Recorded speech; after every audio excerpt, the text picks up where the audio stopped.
el tema es programación en entornos paralelos. O sea, ese es el título de la clase de hoy.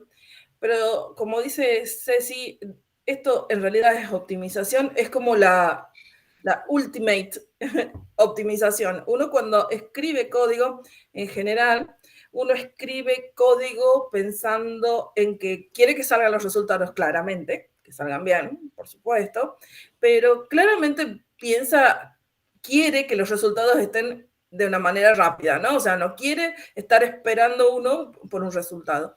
Bueno, hay simulaciones que demoran mucho y lo primero que nosotros tratamos de hacer es decir, bueno, ¿cómo escalamos o cómo logramos una mejora en performance?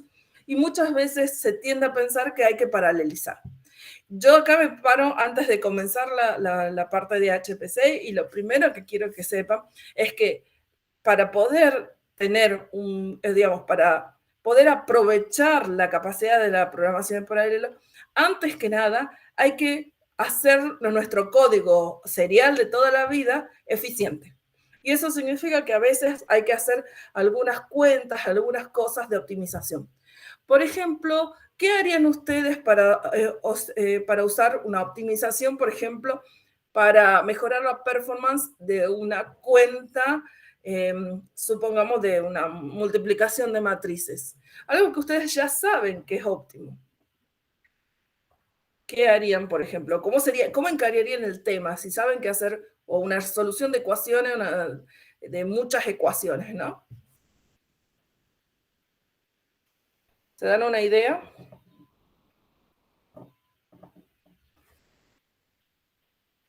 Nada escrito tampoco por el chat, tan ahí como... Bueno, sí. Ni idea. Básicamente pienso en lo siguiente. ¿Se acuerdan que veníamos con unas clases? Hemos comenzado con Python y nos hemos enamorado de Python porque es fácil, ¿no? Es hermoso Python. Y después hemos ido descubriendo la diferencia entre los lenguajes de programación compilado y los lenguajes de programación interpretado. Y hemos descubierto las diferencias que hay con C. De hecho, en la clase con Pablo han visto la performance que hay cuando uno ejecuta un código en C y uno en Python. Y se han dado cuenta que C le saca muchísimo de cabeza, una cabeza de diferencia.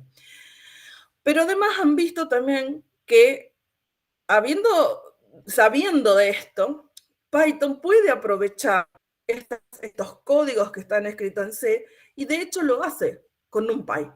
O sea, si nosotros, nuestro código, nuestro pequeño código que hacemos, usamos listas, en vez de usar un array de NumPy, sabemos que estamos teniendo una performance muy baja, mientras que si usamos un NumPy, tenemos una performance mucho más alta, porque es una librería compilada en C.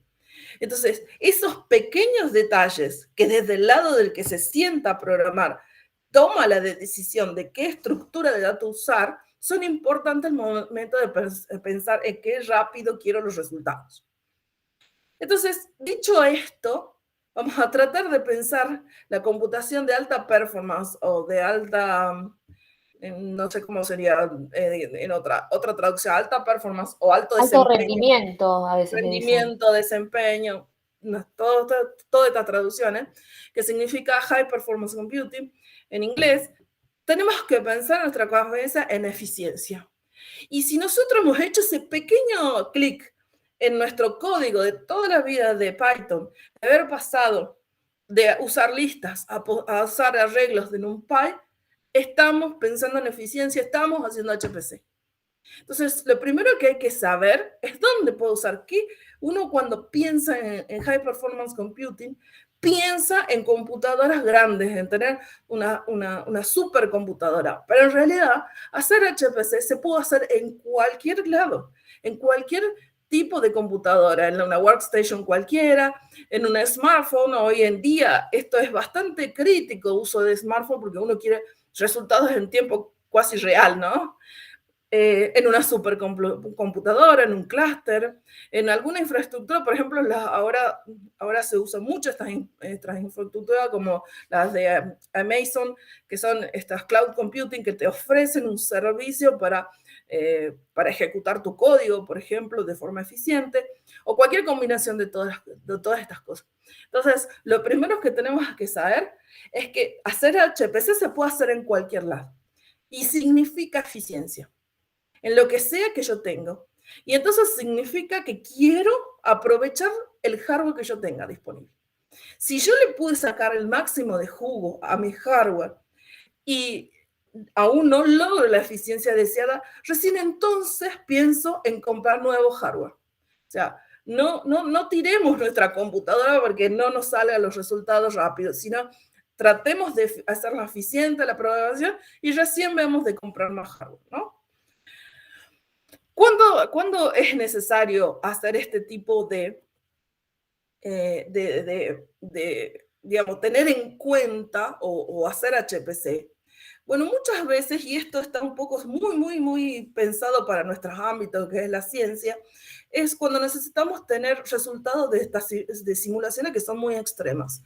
O sea, por ejemplo, ¿qué es lo que quiero decir? ¿Qué es lo que sucede? Uno muchas veces tiene que resolver una simulación que a su vez requiere resolver, no sé, un sistema de ecuaciones diferenciales muy complejo y lo tiene que resolver sobre una grilla, con un grid, y es bastante complejo y nos lleva muchísimo tiempo.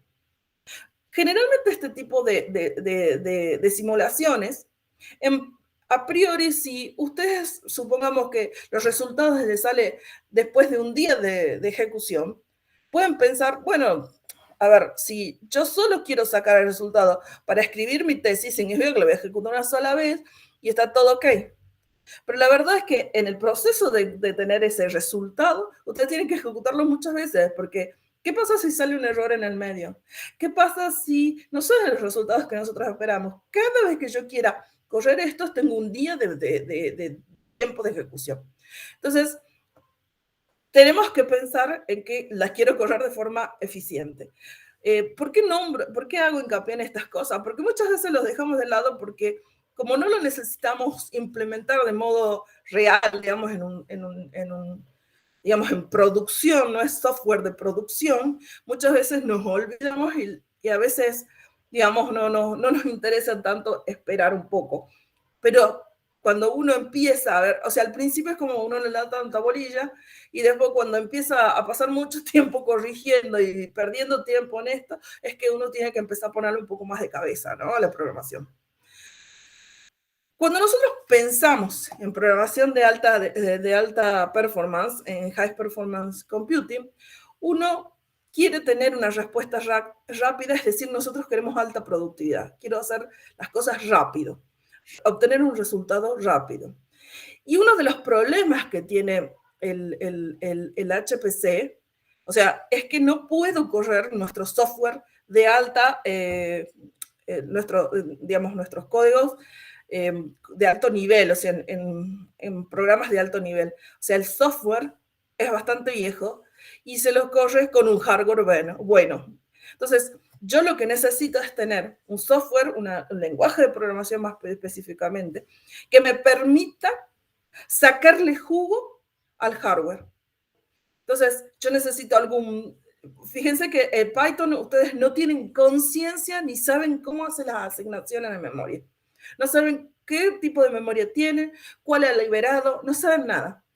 Ustedes, para poder tener control sobre el hardware, necesitan saber y poder asignar esa memoria o, digamos, trabajar con esa memoria. Entonces, generalmente es una combinación de hardware potente con software viejo, ¿sí? Eso significa que cuando nosotros programamos en HPC, vamos a reasignar cosas. Si queremos que vaya rápido, vamos a reasignar las interfaces amigables, software reutilizable y portabilidad. ¿Por qué es interfaces amigables? Porque cuanto más amigable es la interfaz, requiere más recursos de nuestra computadora para correr esa interfaz. Entonces, si yo quiero tener qué sé yo, un entorno hermoso de programación con los colores, todo eso cuesta en términos de recursos. Es memoria de nuestra computadora usándose solo para mostrarnos bonitas las cosas. Entonces, resignaremos estas interfaces amigables. Es mucho más duro de programar. El software va a ser cada vez menos reutilizable. Pensemos, porque si yo quiero sacarle jugo a mi computadora, yo tengo que conocer muy bien el hardware de mi computadora y cuando programe voy a programar para ese hardware. Entonces, como está tan atachado al hardware, ese software es muy específico de dónde vaya a correr el programa, que lo hace poco reutilizable. No voy a poder reusarlo e importarlo, digamos, no tampoco voy a poder pasarlo a otra computadora fácil, porque en la otra computadora no se voy a lograr tal vez la misma performance. Todo esto hay que saber al momento de cuando uno quiere empezar a programar en paralelo. Me va parando cualquier cosa que me quieran preguntar, chicos. Esta clase no va a tener práctica, pero bueno, es medio teórica. Cuando nosotros empezamos a pensar en HPC, nosotros pensamos en supercomputadoras y existe un ranking de supercomputadoras o de los sistemas más importantes que hay en el mundo que se llama el Top 500. Yo acá esta slide desde el año pasado, o sea, desde junio del 2020, pero cada 6 meses se actualiza la lista. Si ustedes van a la lista, se habrán dado cuenta que estas mismas computadoras son las top 3 este año también, ¿no? Yo consulté junio del 2021 y estamos en son las mismas compu, ¿no? Tal vez esto cambie un poquito porque capaz que le pusieron un poco más de capacidad a cada una. Pero básicamente cuando nosotros hablamos de supercomputadora, lo que nosotros estamos hablando es de una cantidad de nodos de programación enorme. De hecho se llaman cores, bueno, acá están los cores. Y lo que tienen de diferente en comparación a los clústeres u otras computadoras a las que podemos llegar a tener acceso, es que tienen hardware muy específico. Y además son homogéneos, o sea, todas las computadoras son iguales, cada uno de los nodos de cómputo son iguales, y la red que interconecta cada uno con estos son de muy alta rapidez, son de muy alta performance. O sea, es hardware muy específico para este tipo de equipos. Obviamente que acá le veamos un poquito, miremos que el número 1 el año pasado tenía 7 millones y un poco más, 7.300.000 cores. Una locura. Y la cantidad teraflops es la cantidad de operaciones de puntos flotantes que puede hacer por segundo, que es una locura, pero lo que me interesa mostrarles es la cantidad de energía eléctrica que requiere para ser prendida esta computadora, para estar funcionando. Requiere 28.335 kilowatts. Es lo que más o menos consume una pequeña población, una ciudad pequeñita. Entonces, básicamente, imagínense el costo en energía, el costo en general que tiene prender una de estas supercomputadoras. Y acá viene la primera regla en cuanto a HPC cuando quieren paralelizar. Si yo quiero usar este tipo de computadora, tiene que valer la pena lo que vaya a trabajar, vaya a ejecutar acá.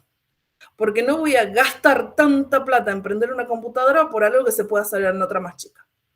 Entonces, son de muy alta performance, son para problemas específicos. Ya vamos a ver qué problema.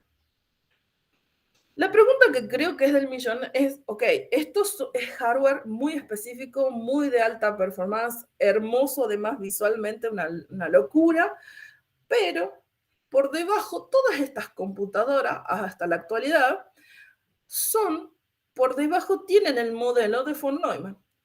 Es decir, cada uno de los nodos que ustedes tienen una o más ALUs, unidad de control, y cada CPU tiene eso, que están unidas a la RAM y a entrada y salida. O sea, muy por debajo y muy abstractamente, todos siguen esta forma de modelo. Por supuesto que no es tan simple como esto, sino que tiene un montón de otras extensiones que ni siquiera lo vamos a tratar acá porque no tiene sentido conversar sobre esto. Lo que es importante es decir, es que yo puedo pensar en que son un montón de compus von Neumann conectadas, ¿no? Entonces, ¿qué se le agrega? La tecnología multiprocesador, clústeres de computadoras que pueden ser heterogéneas y, bueno, las supercomputadoras que les estoy mostrando acá. Todas estas... Perdón, Gra, tenés una pregunta en el chat que no había visto. Te preguntan si cores son los procesadores y qué es RMAX. Ok. Core sí son los procesadores. Nosotros vamos a pensar en esta parte como cores, las unidades de procesamiento. Lo digo así porque me despego del hardware específico, pero sí, es eso. ¿Cuántas unidades de procesamiento? Y el RMAX y el RPIC, lo que me está diciendo es el rate, o sea, me está diciendo cuánto puede alcanzar, o sea, cuál es el máximo que ha sido medido en teraflops, que es esto, 415.530, sí, 415.530 teraflops, y el pico es en algunos casos, o sea, piensen ustedes que la computación que se realiza no es una cosa, no es una medida totalmente constante, pero se alcanzó un pico de 513.854,7 teraflops de cuentas. Es la cantidad de cuentas que pudo hacer en un segundo. ¿Sí? Entonces, este es el pico que logró y el máximo al que puede alcanzar típicamente, o sea, esto es atípico, esto típicamente es este. ¿Se entiende la diferencia?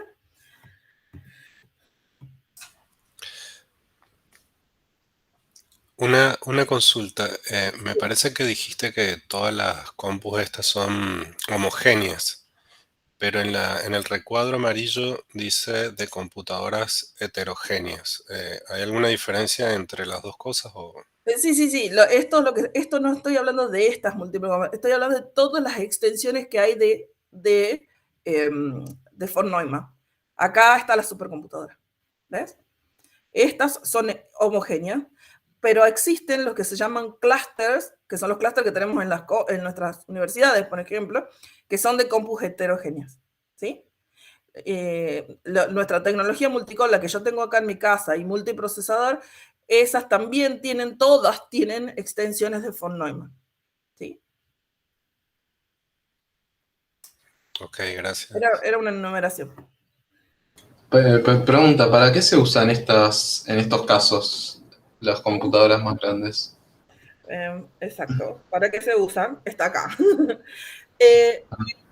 Lo importante es claramente para qué vale la pena prender semejante computadora que me consume lo que me consume una población entera.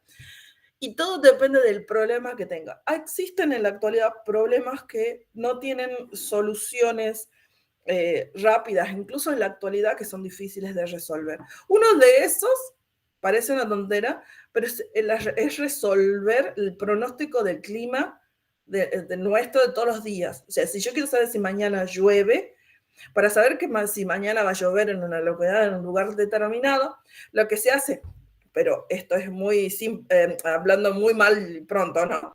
Básicamente es recopilar datos en una red de estaciones meteorológicas que primero no están uniformemente distribuidas en un territorio, y una vez que se obtienen todos esos datos de temperatura, de presión, de humedad, no sé qué otras cosas recopilarán, viento, me imagino, por ejemplo, todos esos datos se juntan y son usados para resolver problemas de asimilación, o sea, se llaman modelos con asimilación de datos, pues son modelos cuasi empíricos que se resuelven con datos online, en tiempo real, y estas ecuaciones terminan siendo superecuaciones que se tienen que responder muy rápidamente.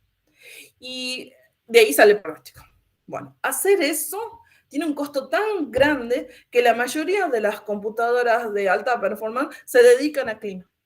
No la mayoría, muchas de ellas, entre otras cosas. Hay muchas que son militares, ¿no? O sea, que no podríamos saber de qué es. Pero básicamente son estos problemas gigantes que se tienen que resolver en tiempo real. De hecho, el Servicio Meteorológico Nacional, acá en Argentina, es uno de los que tiene la computadora más poderosa de Argentina, y es una computadora, no es dedicada para, no se puede hacer otra cosa más que resolver estas ecuaciones que tiene que resolver el SMN, ¿sí? O sea, solo se dedica a hacer eso. Otra cosa claramente, y que, bueno, se desprende de lo que acabamos de decir, es que yo tendría, antes de saber si puedo usar esa computadora o cualquiera, yo tendría que saber el tamaño de mi problema. O sea, yo voy a tener que elegir el arma acorde para matar el problema que quiero. Si quiero matar un mosquito, es decir, quiero hacer un Hello World, yo tengo que tener, no puedo prender una supercomputadora para matar un mosquito. Y lo digo así como tan extremo, pero muchas veces uno pierde de vista estas cosas cuando uno está haciendo, por ejemplo, una cuenta, qué sé yo, un RUGECUTA para, qué sé yo, para aproximar algo, para integrar algo, y lo está haciendo y automáticamente quiere escalar a un clúster de computadora cuando tal vez te alcance con una computadora de escritorio. O al revés, o sea, uno está tratando de, por ejemplo, hacer una simulación de Monte Carlo en tu computadora y está sufriendo un montón y, bueno, tendrás que elegir un arma más potente, tal vez necesites trabajar con un clúster. O sea, el Monte Carlo es un problema que se llama vergonzosamente, traducido mejor, vergonzosamente paralelo. Está tan pensado para el paralelismo, o sea, la lógica es tan para paralelismo, que deberíamos poder aprovechar esa ventaja, ¿no? Entonces, elegir sabiamente cómo va a ser el hardware o cómo va a ser la estrategia de la programación, cómo voy a programar o resolver el problema, y conocer, dimensionar el problema son cosas esenciales en HPC, ¿sí? Entonces, primero que nada, si quiero usar la supercomputadora, tengo que tener problemas de muy complejos, de muy grande escala, o que implique usar muchísimos datos, que tantos datos como Big Data hoy están así de moda, la palabra, o el Big Data, pero que valga la pena prender esas computadoras. O sea, necesito también, en muchos casos, cuando tengo que tener una respuesta en tiempo real rápido, ¿no? Bueno. Hasta acá bien, ¿no? ¿Alguna otra observación, comentario? ¿Alguien ha usado un clúster una vez? Sí, pero no sé si es tan bueno como algo bien organizado. En Quilmes tenemos en el laboratorio, pero es como que faltan administradores, es medio un desastre para usarlo. Y no sé si es tan eficiente, porque hablabas de eso de la eficiencia y por ahí es como usar mi computadora en mi casa, por ahí lo hago más rápido. Claro. Así que no sé. Pero creo que entra en la categoría de clúster. Sí, muchas veces sucede, y esto es tal vez una crítica que se hace muchas veces, esto de que los grupos, bueno, esto ya es más, no sé, político, también algo que está muy interno en todos los grupos de investigación, o en Argentina y en otras partes también. Esto de que uno obtiene un subsidio y cada grupo quiere comprar su propio clúster.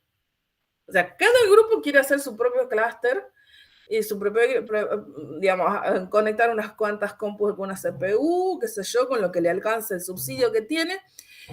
Y normalmente en una facultad hay muchos de estos clústeres, digamos, que son de bajo presupuesto, porque son baratos comparado con otras cosas, pero sobre todo en ambientes o en grupos donde no tienen experiencias administrando clúster, que es lo que exactamente vos me has contado, pero es lo que pasa mucho, o sea, ha pasado en mi grupo también, ha pasado en muchos grupos, ¿no? Entonces, por ahí lo que sería más eficiente, y de hecho por ahí una de las cosas que hizo Córdoba ahora, es con una persona centralizada, usar o pedir que todos los subsidios que cada uno de los grupos pida se los asignen a un único clúster. Entonces, lo que pudieron hacer es comprar una computadora mucho más potente, muchísimo más potente, no sé si una de las más grandes de Argentina, sino la más pública, que pueden acceder cualquier científico, pero tienen la ventaja que tienen un equipo que la administra. Entonces, tienen un administrador principal, tienen subadministrador, varios administradores, y entonces eso saca la eficiencia en todo sentido. O sea, tenemos un solo recurso para todo lo que pueden usar. O sea, tenés prioridad si sos dueño parcialmente con el subsidio. Se establecen prioridades claramente.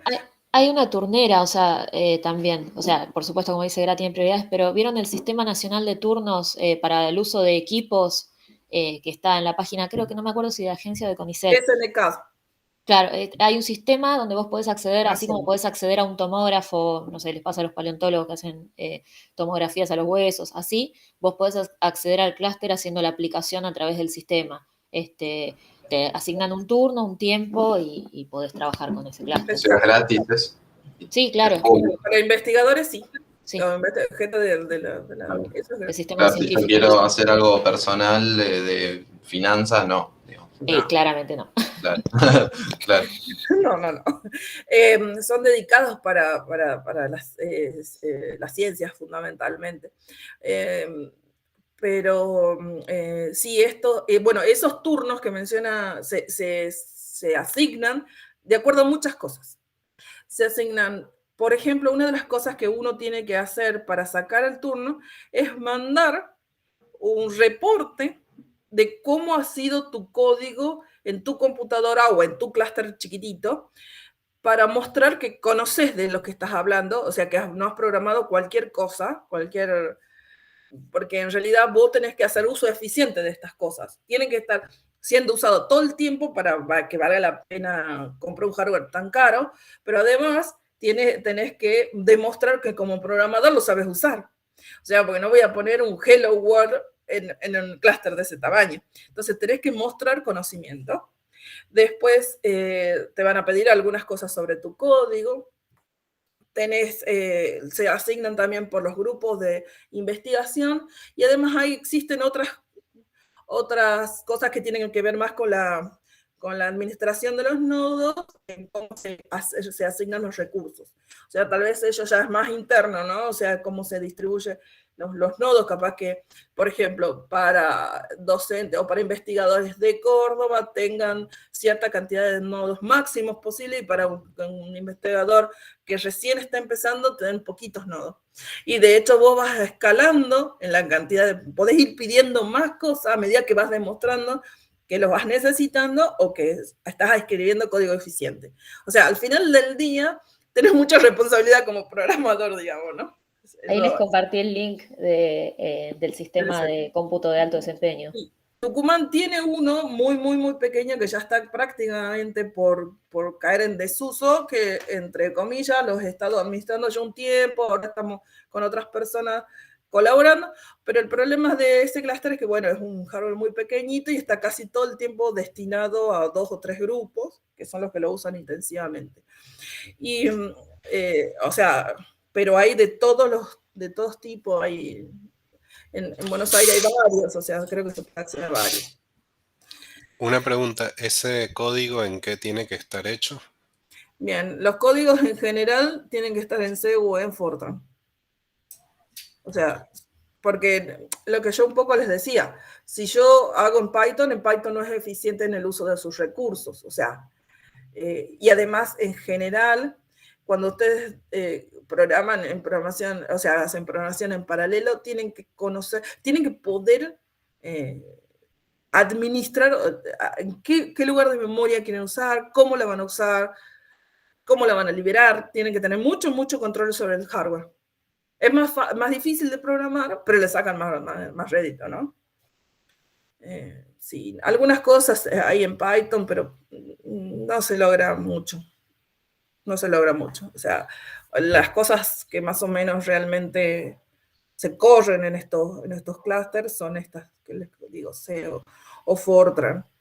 Y que uno escriba, o por ahí tienen que ejecutar un software que sea, digamos, alguna librería que sea más grande, por ejemplo, alguna de, por ejemplo, ¿cómo se llama, Ceci, esta del ICTP? La de Iván. Quantum Expresso. Quantum Expresso, por ejemplo. Son librerías ya muy usadas, pero te las pedís que les instalen en el clúster y las podés usar vos directamente, o sea. En general los clústeres suelen tener un instructivo de cómo es la administración para enviar trabajos y todo. Algunos muy poquitos tienen alguna interfaz con Python, alguna cosita se puede hacer, pero en general es como dice Graciela, suelen estar destinados a lenguaje compilado. Y en general tenés gente que o sea, el administrador, los administradores, en general son los que te instalan las cosas. O sea, hay muchas cosas que vos no vas a tener que tocar, ¿entendés? Vos decís, esto quiero, y vos les mandás que el caster haga, nada más. Eso es clave porque, o sea, en nuestro caso tenemos subsidio, tenemos las máquinas, tenemos todo, pero nos falta administrar. Entonces ahí ya hay un freno para hacer todas las cosas que tenemos que hacer, dinámicas, lo que sea. Tiene que pedir un CPA. O sea, si tienen ya todos los subsidios y todo, el secreto yo creo que tienen que pedir no un estudiante, no un becario, tienen que pedir específicamente un personal de apoyo a la investigación de CONICET. Pero creo que por la categoría que tenemos no se puede, hay como un impedimento ahí burocrático. Bueno, hay dos cosas para decir sobre eso. Primero eso, que conseguir un CPA es costosísimo, es casi imposible, cada vez menos. Primero. O sea, como dice, no sé. Es re difícil conseguirlo. Es re difícil, pero. Y la segunda cosa es, suponete que consigas el CPA, conseguir personas que sepan administrar es más difícil todavía. O sea, yo los conozco con nombre y apellido los que saben administrar. Sí. El problema es que con un estudiante a veces tampoco das abasto. Muchos grupos intentan decir, bueno, voy a pedir un estudiante para la administración de clúster y bla, bla, bla, y eso también es complicado. Una tercera opción es usar el PICT para contratar a una persona, pero tendrías que gastar mucho dinero porque la gente que es especialista no te va por, no te va por 2 chirolas. No. De hecho, a ver, nosotros tenemos de la facultad es el clúster de la facultad y no conseguimos personal. Tenemos que hacerlo medio como en el tiempo libre que te queda de ser investigador. Vamos y hacemos algunas cosas. De hecho, por eso no aceptamos casi nunca nuevos ingresantes al clúster porque básicamente ya tenemos grupos que lo saben usar y los usan casi todo el tiempo. Y nosotros no tenemos horas del día para dedicarnos a eso. Y otra cosa, o sea, suponete que vos tengas la plata, no conseguís gente. O sea, eso es muy costoso pagar a una persona que sepa mucho. Se van a las empresas privadas ahora con todo esto. De la diferencia de ingresos, o sea, muchísima diferencia de salarios. Si en algún momento eso se estabiliza o el gobierno decide realmente pagar lo que costaría el sueldo de esas personas, mejoraría mucho porque hay mucho recurso, casi te diría que ocioso o mal aprovechado en términos de sistema de cómputo, salvo estos grandes, estos muy grandes. Bueno, pero a eso vamos con el hecho de que, ¿para qué quiero tener mi clúster en mi grupo? Exacto. O sea, al fin del día te das cuenta que tenés tanto, o sea, ¿para qué quiero ir a pedir? O sea, estamos tratando de yapar todo el tiempo, o sea, bueno, ahora quiero un CPA, bueno, ahora después de 2 cosas quiero que lo preparen, después, no sé si me entienden, o sea, es un gasto de recursos, una multiplicidad de recursos enorme. Y el pobre investigador, el becario, está todavía tratando de compilar su programita y tratando de defender la tesis. O sea, en el proceso de eso, de 5 años, no sé qué tanto se pueda lograr, o sea, dentro de un equipo. Entonces, siempre damos vuelta a lo mismo. Estamos, o sea, duplicando recursos. O sea, imagínense, tenemos 5 grupos, ponele que sean 5 grupos en una facultad que sean capaces de comprar, ¿no? Que tengan un subsidio para comprar este equipo. Cada uno tiene un equipo. Ninguno tiene un CPA, o uno, ponele que lo tenga. Ninguno tiene un experto en administrar. ¿Qué hacemos con eso? Son un montón de equipos apagados o mal usados. Sí, entiendo y entiendo que centralizar o unificar esfuerzos termina siendo la mejor solución. Lo que se distribuye, claro, lo que se debe centralizar entre comillas, porque en realidad las posibilidades de uso son distribuidas, todos pueden usarlo, ¿entendés? Claro. Es centralizar esfuerzos y recursos en un sistema común que puedan acceder todos de una manera. Y es un problema que existe en el mundo, vos sabrás por Iván, Ceci, pero es un problema que existe en el mundo porque las empresas privadas pagan muchísimo, o sea, la competencia que hay afuera, digamos, en el privado es muy grande. Entonces la gente que está muy bien rankeada, que sabe mucho, rápidamente consigue, es lo mismo que los programadores hoy en día, o sea, es muy difícil que quieran venir para este lado. Entonces, nada, es aprovechar recursos, por lo menos, nada, es una idea, digamos, que me parece que funciona en lo personal, me parece que funciona esto de centralizar un poco, no duplicar esfuerzos que no van a tener rédito, ¿no? O sea, pues si tuviera rédito, no importa, que cada uno tenga lo suyo. Y aparte también tiene que ver con esto de democratizar un poco la ciencia y la técnica, ¿no? Porque cuanto más, más personal sea y lo tenga yo más escondido en mi casa, digamos, ¿no? Lo tengo para mí, lo curso para mí, y mis códigos son para mí, nadie más tiene acceso, nadie más sabe, ¿sí? Está bueno esto de democratizar un poco, que todo el código un poco más abierto, de que, qué sé yo, el acceso a los recursos sea abierto. Eso es sumamente importante. Pero bueno, eso ya es un poco más político, tal vez. Y excede nuestras capacidades, nuestras posibilidades ahora. Otra consulta respecto a estas supercomputadoras, que como decías el ejemplo del clima, ¿no? Em, bueno, hoy en día hay muchísimos satélites que están capturando imágenes de la Tierra permanentemente y también ayudan a hacer estas predicciones climáticas. Pero mi pregunta va dirigida a que si, por ejemplo, en Argentina está el satélite SAOCOM y hay una computadora que debe estar en Córdoba, supongo también, no sé si es la misma que mencionaste, y ahí descargan permanentemente las imágenes de ese satélite. Hay computadoras diferentes que acumulan la información y otras que hacen que se usan para el procesamiento o son las mismas. No sé si Sí, sabes. sí entiendo la pregunta.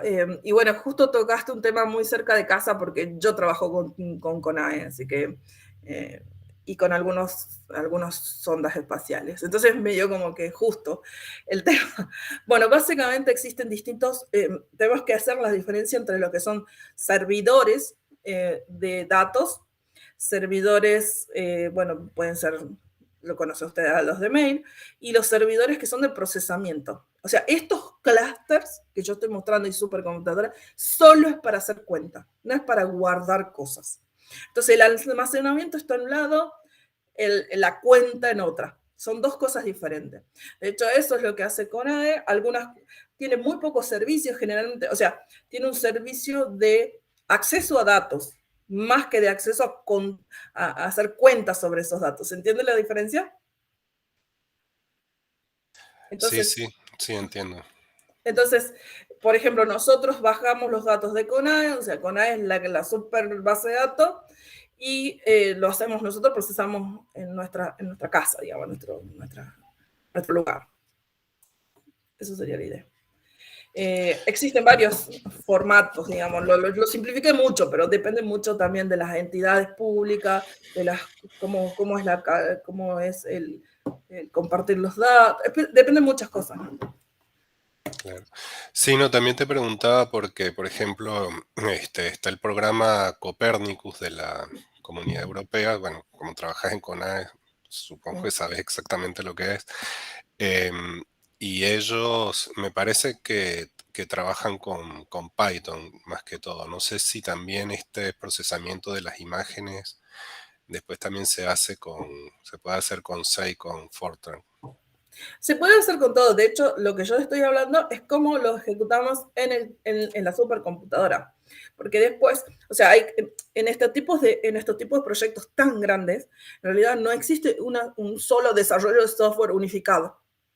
O sea, existen varias capas de desarrollo de software. O sea, hay uno que es de más alto nivel, que puede hacer cuentas para hacer algo específico.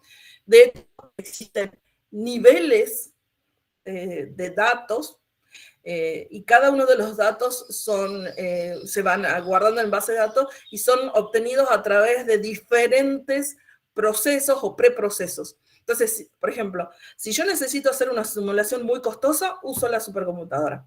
Si yo necesito hacer una cuenta que no es tan costosa, lo que puedo hacer, que es medio costoso, lo hago en un clúster. Si hago otra cuenta que sea, bueno, nada, es de alto nivel, quiero mirar el mapa, quiero posicionar cosas sobre el mapa, lo hago tal vez en Python. Entonces, son distintas, digamos, el problema tiene varias dimensiones, digamos así, y cada una de las partes del problema se pueden requerir resolver en distintos tipos de hardware o recursos. Y eso significa distintos tipos de lenguaje. De hecho, tal vez hubiese sido más fácil contarles, por ejemplo, el proyecto en el que estamos nosotros. En el proyecto nosotros tenemos un proyecto en el cual hacemos pronóstico de lo que se llama clima espacial, pronóstico en el espacio y en la atmósfera terrestre, usando datos de muchas bases de datos. O sea, propias, instrumentos propios que tenemos que curar los datos a mano nosotros, a mano, entre comillas. Curamos los datos, y los datos, por ejemplo, de CONAE y datos, qué sé yo, de NASA, y juntamos todos esos datos y procesamos. Entonces, nuestro sistema, el final, está en una página web. Y en esa página web está escrita, básicamente, no me acuerdo si es bajo Django, pero es con Python, es con Java y está que es nuestro frontend. En el medio tenemos una base de datos que está hecha con una base de datos no SQL, que es una base de datos MongoDB, y en el medio tenemos escrito una API que está escrita en Python. Y por otro lado tenemos una parte de procesamiento de datos que está escrita en Python y otra parte de procesamiento de datos que está en C. O sea, es como que tenemos el sistema, el proyecto en general puede estar escrito en distintos lenguajes, no en uno único. Y se trabaja en un equipo, por supuesto, no puede una persona programar todo, ¿no? Pero bueno. Y eso en ese caso también le da eficiencia.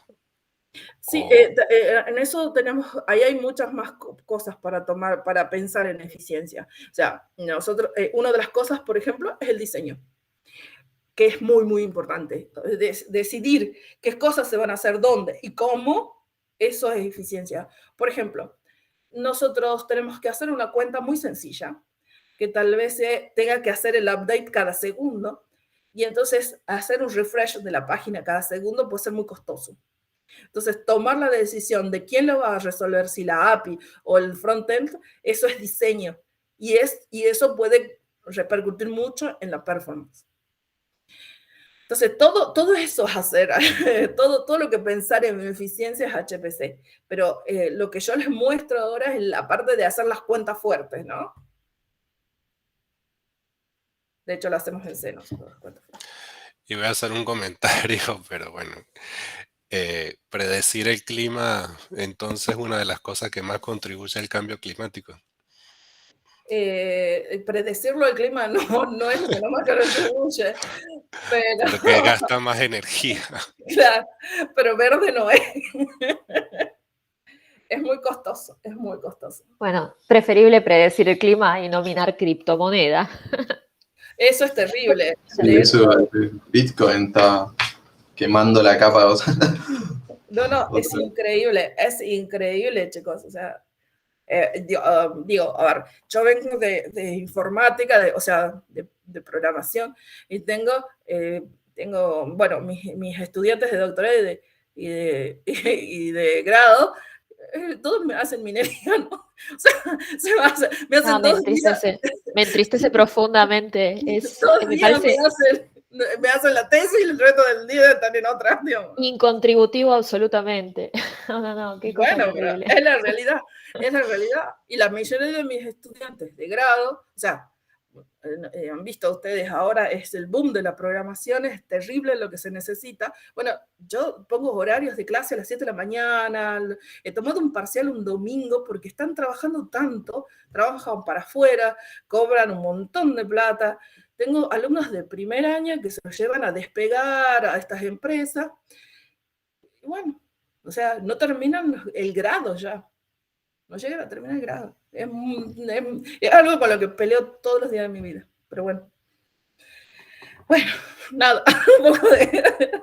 Sí, yo también estuve pensando cuando vos empezaste a hablar de la, ¿cómo se llama?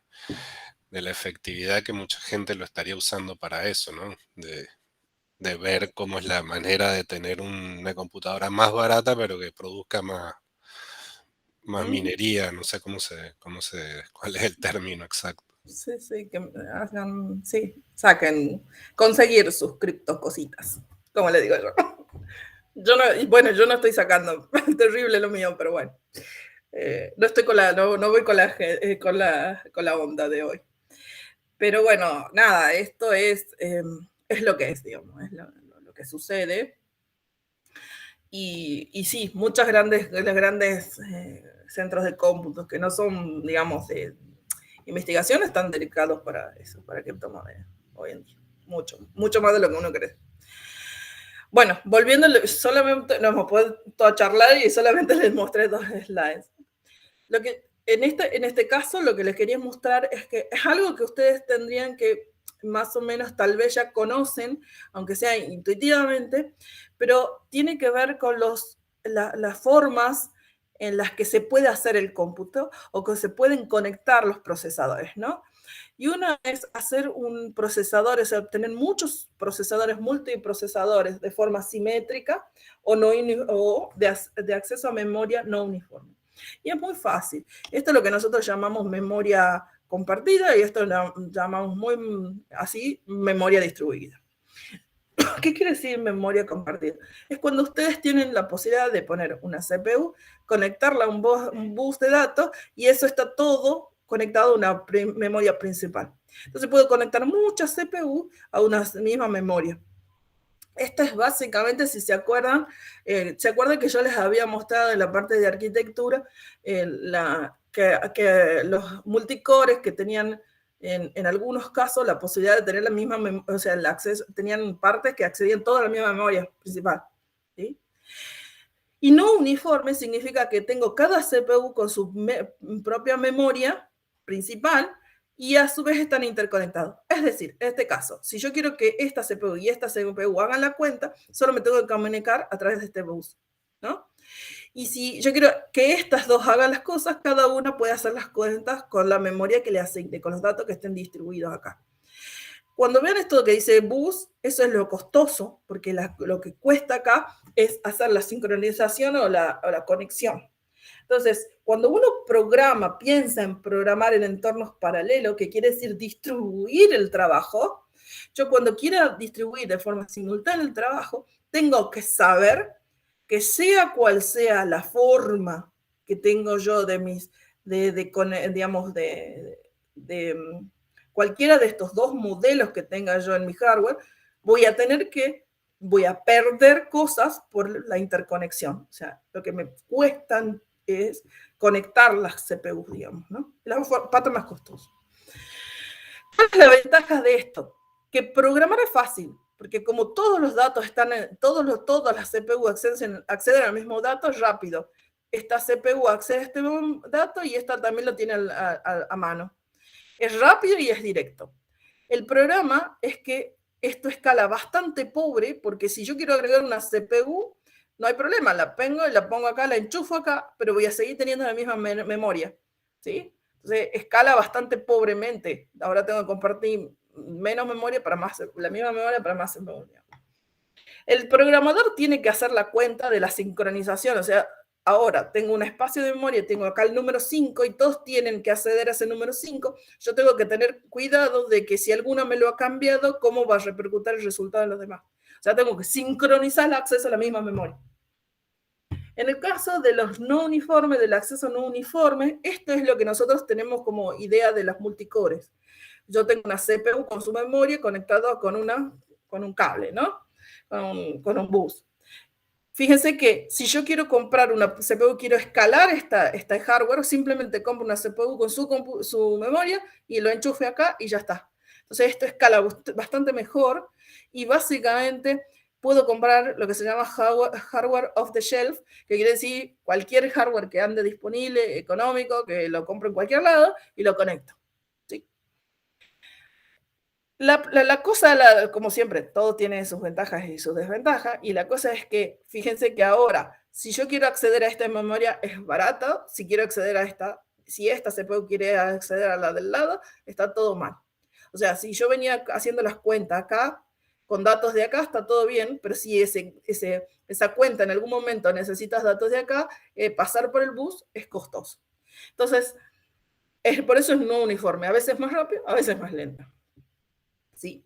En este caso, lo difícil es comunicarme, porque ahora para comunicarme, para ir a buscar ese dato, me tengo que ir por el bus, conectarme, traerlo al dato y volver. Y eso significa que como programador tengo que saber, tengo que tener en cuenta eso al momento de programar. O sea, la comunicación la tengo que hacer yo a mano, ¿sí? Es difícil adaptar código ya existente, lógicamente, ya vamos a ver un poquito más. Y como dije, es no uniforme. Vamos a pasar más rápido porque las cosas, estas son computadoras, estos son pequeñas computadoras que nosotros tenemos. Acá tienen el core, se acuerdan L1 y D y L1 instrucciones, L2 y L3 compartida para todo. Entonces, multicore, cada uno de estos son unos core, pero que comparten esta memoria, o sea, tiene las dos cosas. Es distribuida en esta parte, pero es compartida en esta parte, ¿sí? Si además yo los conecto con varios de estos, muchos más, estoy en una no uniforme, porque es como si fuera que conecto muchas computadoras individuales con un mismo cable. Y esto que acabo de describir acá es un clúster, ¿sí? Una versión pobre de un clúster. Depende de la conectividad, la forma en que los conecte, puede ser un mejor o un peor clúster. Pero eso no es todo, porque existen, no sé si ustedes conocen, las GPUs, de procesamiento gráfico. ¿Se acuerdan que las CPU tenían una unidad de control, una unidad aritmética lógica, y además estaban conectadas con las memorias caché y con la RAM? Esto es la CPU. La CPU en realidad no es tan como les he mostrado yo, sino que en vez de tener una sola ALU, tiene varias. Acá le pusieron 4. Y una gran unidad de control. La GPU, o las unidades de procesamiento gráfico, tienen su arquitectura, es como medio al revés. Tienen una sola RAM general y tienen un montón, miren la cantidad de ALUs, de unidades que hacen las cuentas. Todo lo verde es lo que hace cuenta, y esto es memoria. La memoria esa chiquitita que está acá es caché, y lo amarillito es unidad de control. ¿Cuál es la diferencia entre una y otra en términos de procesar los datos? Es que, fíjense que yo lo que voy a hacer en el caso de la CPU, básicamente es hacer unas cuentas, pero mucho de esto tiene una unidad de control grande, y muy importante es la memoria donde tengo los datos. Mientras tanto, en este caso no me importa tanto la memoria, sino lo que me importa es hacer cada una de las cuentas en simultáneo. Entonces, esto lo que me da tantas ALUs es la posibilidad de hacer cuentas masivamente paralelas. Cuentas simples, sumas y multiplicaciones. Y el caso típico es, por ejemplo, multiplicación de matrices muy grandes. Si yo las puedo meter acá en esta parte y tenerlas a todas estas ALUs usando al mismo tiempo, entonces estas GPU aceleran terriblemente. Estos son los que se llaman aceleradores normalmente, y comenzaron desde la GPU que se usaba para los videojuegos, para videojuegos eran, básicamente, que es para la parte gráfica, para el entorno gráfico de las computadoras, para poder generar estos ambientes cada vez más realistas de los videojuegos. ¿Cómo se usan las GPU? La GPU básicamente no se usa en todo el código, porque como yo les dije, bueno, la parte de hacer cuentas de sumas y restas sí es importante, pero el resto no. Entonces se escribe un código, una aplicación, cualquier código, y una sección de la GPU, que es la que hace la cuenta difícil. Por acá venimos printeando, no sé, ploteando, haciendo cosas que nos gustan, y en esta partecita hay que hacer la multiplicación de dos matrices. Y entonces en esa parte la voy a mandar a la GPU, que rápidamente me devuelve el resultado, y sigo mi código. Entonces, parte de mi código se resuelve en CPU, parte se usa en la GPU. ¿Sí? ¿Alguno ha usado alguna vez o conoce de GPUs? ¿Han visto alguna vez? Una pregunta, ¿en qué momento la GPU dejó de ser una simple tarjeta de video y pasó a ser, o eso siempre fue de esta manera? Digamos, no me acuerdo el año, si es lo que preguntas, pero sí sé el proceso.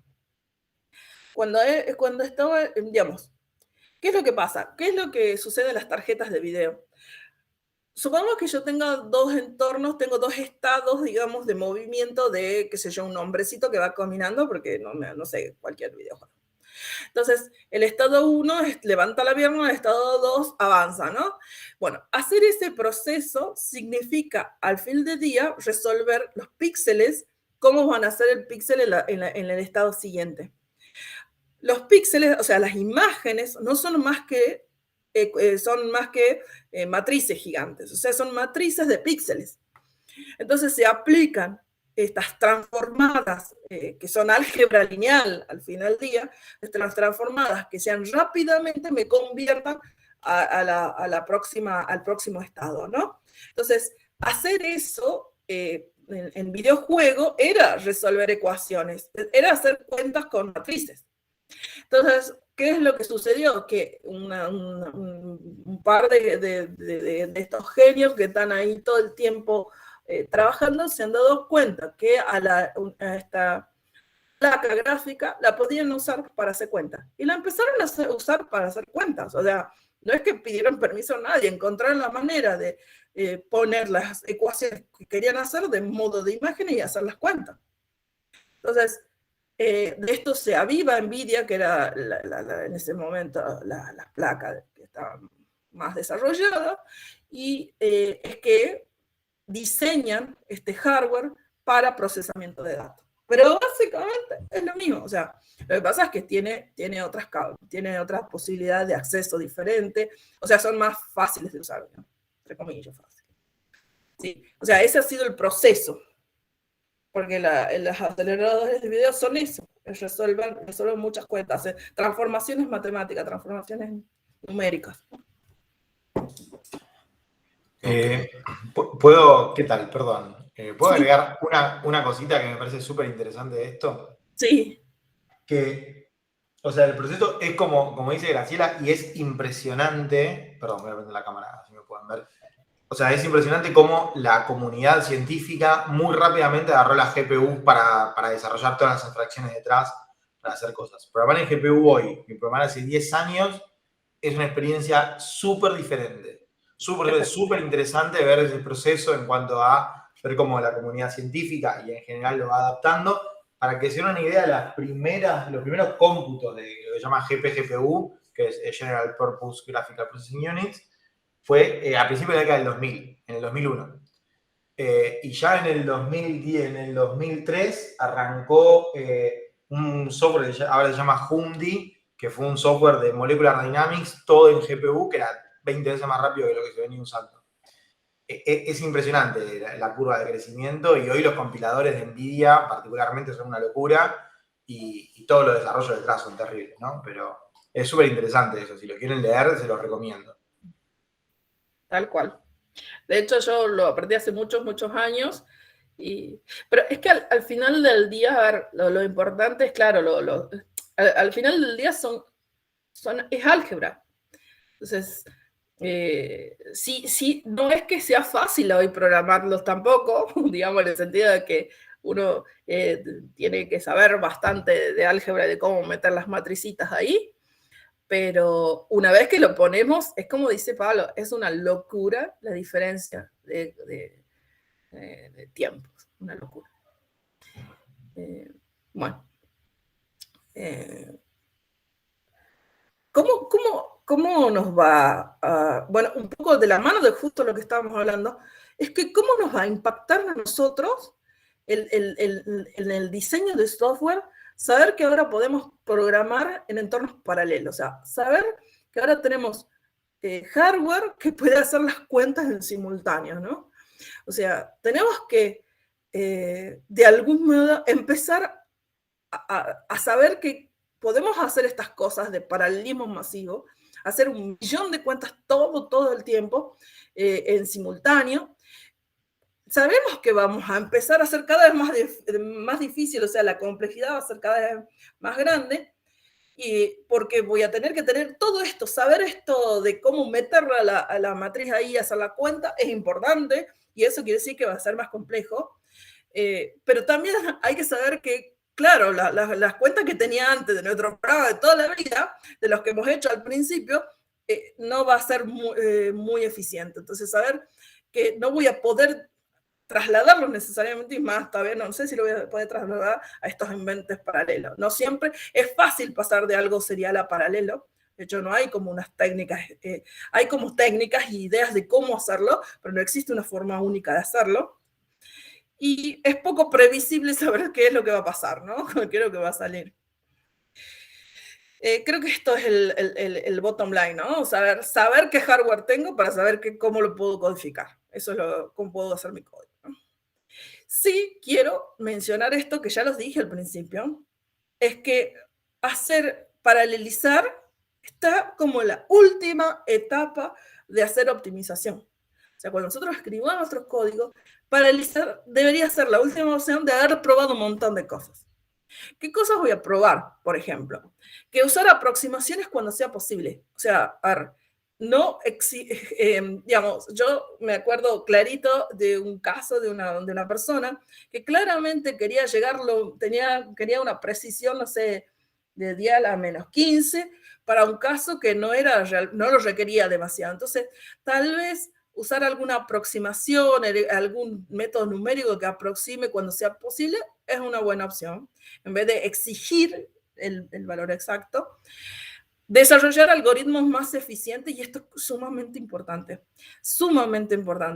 porque para resolver un problema, ustedes se van dando cuenta que cada uno tiene un algoritmo distinto.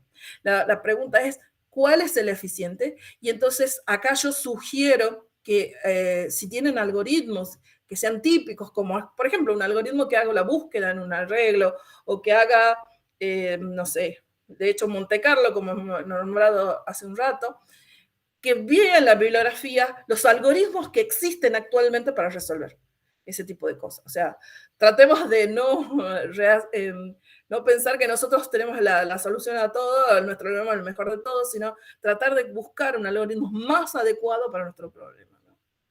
Utilizar estructuras de datos apropiadas, y esto acá es una cosa muy sencilla y con lo que comencé la charla de hoy, ¿no? Es decir, si quiero hacer una cuenta sobre una tira de datos, no usar una lista, en vez de usar, un array, estoy hablando de Python simplemente. Pero estructuras de datos abstractas no hemos tocado nosotros, pero existen muchas estructuras de datos que tal vez sean más apropiadas. Entonces, buscar un poco en la bibliografía eso. Si yo pasé por estas etapas y todavía andan más o menos mal, tratar ahora sí de comprar una mejor compu, ¿no? O sea, tratar de buscar una mejor hardware. Escribir software y usar software optimizado es clave. Y acá me voy a parar de nuevo en algo que seguramente los dijo Ceci al principio, porque no tengo duda que lo debe haber dicho, y usen bibliotecas. Usen bibliotecas optimizadas, no solo de Python, ustedes ya saben usar NumPy, o sea, hemos explicado un montón de veces, NumPy está optimizado. Bueno, existen muchas otras como BLAS, LAPACK, que son para... Y si todo esto falla, recién intentemos paralizar. Porque paralizar es costoso para el programador, es muy costoso hacer. Y cada vez que no, tenemos el rédito que nosotros creíamos que íbamos a tener. O sea, ahí está esta idea de que cuando en teoría, yo tenga muchos nodos y le dé a todos exactamente lo que quiero que hagan, van a andar así, todos así, y terminan todos al mismo tiempo y somos muy felices. Pero en general, esto es la programación paralela. Yo no sé, la programación, una de las cosas que hay que saber es que es una ejecución no determinística. No sé cómo se va a hacer la asignación, a menos que yo haga algunas cosas, pero no sé cómo se hace la asignación de los recursos. No sé quién va a terminar primero, no sé si hay alguno que está haciendo alguna cosa además. Entonces, no sé lo que va a pasar. Esto es la teoría y esto es la realidad. Entonces, típicamente un programa serial tiene esta forma. Empiezo, hago la rutina A, la rutina B, la rutina C y termino. Pero en general, y en paralelo, yo lo que haría es, a esta rutina que es compleja, tal vez la pueda subdividir en distintas subrutinas que se realicen en paralelo. Y la C también. Y entonces hay partes de mi programa que se ejecutan en paralelo y partes que se ejecutan en serie. La cosa es que si uno de estos me demora, por ejemplo, el A4 me demora más que la 3 al lado del 1, tal vez estoy perdiendo tanto tiempo como hacerlo en serie. Porque para hacer BES tal vez no necesita todos estos resultados. Entonces, programar en paralelo no es fácil. Hay que saber de programación, mucho de programación optimizada, optimizar, por supuesto, saber mucho del hardware que yo tengo. Tengo que saber que voy a invertir mucho tiempo en programar, o sea, para llegar a programar este programa en paralelo, cuánto me ha costado versus a este otro, ¿sí? Sabemos que va a ser difícil. Imagínense si ya era difícil encontrar errores en un programa serial, imagínense en un paralelo y hacer profiling también. Sabemos, ya les dije que ahí va todo mal con la portabilidad, porque lo que yo corre, como lo estoy pensando para mi hardware, se lo llevo a la computadora de la CESI, qué sé yo, ahí no va a funcionar.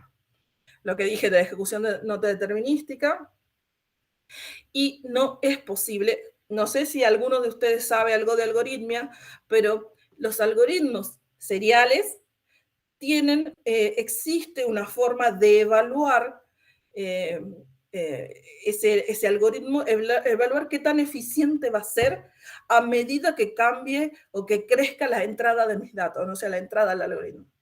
Eso no es posible hacerlo en este caso. Entonces no puedo tener una estimación a priori de qué tan malo o tan bueno puede llegar a ser. ¿Sí? Ya hemos hablado de los lenguajes, así que paso por esta parte. Y, por supuesto, ya sabemos que programar en paralelo no siempre va a ser nuestra solución, ¿no? No sé qué hora es porque no puedo ver, pero quiero avanzar un poquito más, porque hay cosas que medio que no son tan... Dale tranquila, que son 11:15 y mi charla es corta, así que no hay problema. Dale, un poco más tengo. Bien. Yo estas slides creo que las he armado pensando en mis alumnos de grado, así que les dejo porque están todas las definiciones, pero les explico las ideas generales. Como yo les dije que a priori no puedo estimar cómo va a ser el tiempo, cómo va a ser la complejidad de mis algoritmos y qué tan bien o mal va a escalar con el número de entrada o con el número de cores que les vaya poniendo en paralelo, entonces la única forma que tengo yo para estimar esto es medir el tiempo. Es decir, ponerme y medir el tiempo. El tiempo que me va a costar a mí en todo el algoritmo, todo de pe a pa del programa, es este tiempo T, que es una suma de 3 tiempos. El tiempo que me cuesta hacer la cuenta efectivamente, el tiempo que me cuesta comunicarme de un nodo a otro, porque se acuerdan que yo dije la parte del bus de datos, de hacer la conexión es lo costoso, ¿no? Y lo que nosotros vamos a llamar como tiempo idle. El tiempo idle es el tiempo que estoy perdiendo sin hacer nada a uno de los nodos de los cómputos porque está, por ejemplo, esperando un subtotal de otro lado, que era el caso que hemos mostrado recién. Y acá he puesto un grafiquito que no es mío y no puse el de dónde es porque ya me olvidé, ya lo voy a buscar y le voy a pasar. Pero básicamente este es un grafiquito que me muestra una comparación de lo que sucede típicamente respecto del tiempo de procesamiento respecto del overhead. El overhead es estas dos cosas juntas. Es lo que me cuesta comunicar y el tiempo idle, el tiempo perdido, digamos, ¿no? Que estoy esperando algo. En general, cuando yo tengo un nodo, el tiempo, a mí lo que me cuesta, yo no me comunico con nadie, entonces el overhead no existe. Y como no me comunico con nadie, todo es tiempo de procesamiento y es muy costoso. Entonces yo digo, bueno, me lleva mucho tiempo, lo divido en 2 nodos y lo resuelvo en paralelo. Cuando yo resuelvo en paralelo, para el nodo 2, por ejemplo, vamos a notar que ha bajado casi a la mitad el tiempo de procesamiento, tal vez menos, y tengo una pequeña partecita de overhead. Pero cuando todavía yo veo que le puedo sacar jugo. Entonces le va a sacar un poco más de jugo y bajo, digamos, el tiempo de procesamiento. Con 4 cores lo bajo el tiempo de procesamiento, pero me crece el overhead. Entonces lo primero que tenemos que darnos cuenta es que voy bajando el tiempo de procesamiento, pero me va creciendo el overhead. Entonces necesito tener en cuenta que tiene que haber un trade-off. En algún punto me tengo que parar en la subdivisión de las tareas en nodos y decir, bueno, ¿cuánto más subdivido para que valga la pena? A tal punto que, por ejemplo, en este caso, con 24 nodos, tengo más overhead que tiempo de procesamiento. Entonces me está costando más comunicarme que la cuenta que hace. La cuenta la hace rapidísimo, pero me cuesta llegar al procesador. Entonces, tal vez parar por acá con 4 o con 8, depende de lo que necesiten, porque acá gano muy, muy poquito, ¿ven? Con 8. Capaz que con 4 procesadores es suficiente para lo que yo necesitaba. Si lo comparo con el tiempo original, es mucho más que suficiente. Esto me lleva a que tengamos además en cuenta que el tiempo que yo vaya a medir tiene un límite. ¿Y cuál es ese límite?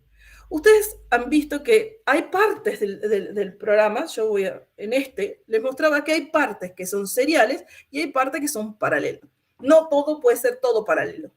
Entonces, hay un costo en tiempo de lo que me cuesta en la parte serial y un costo de lo que me cuesta en paralelo, ¿sí?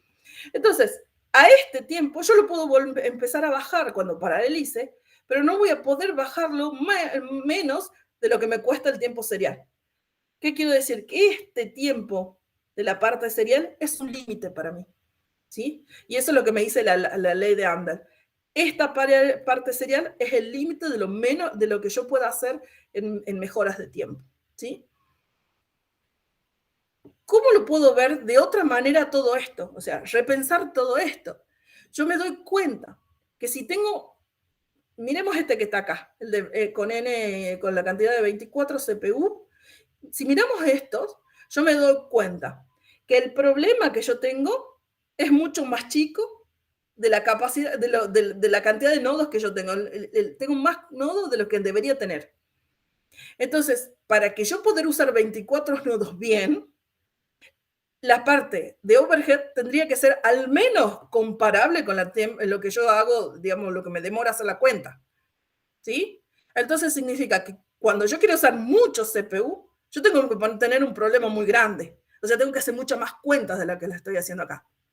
Y eso me da a pensar que digamos, eso es por lo que yo les decía, que hacer un Hello World les va a costar mucho más en un clúster que en su computadora, ¿sí? Porque me cuesta mucho más comunicarme que imprimir Hello World.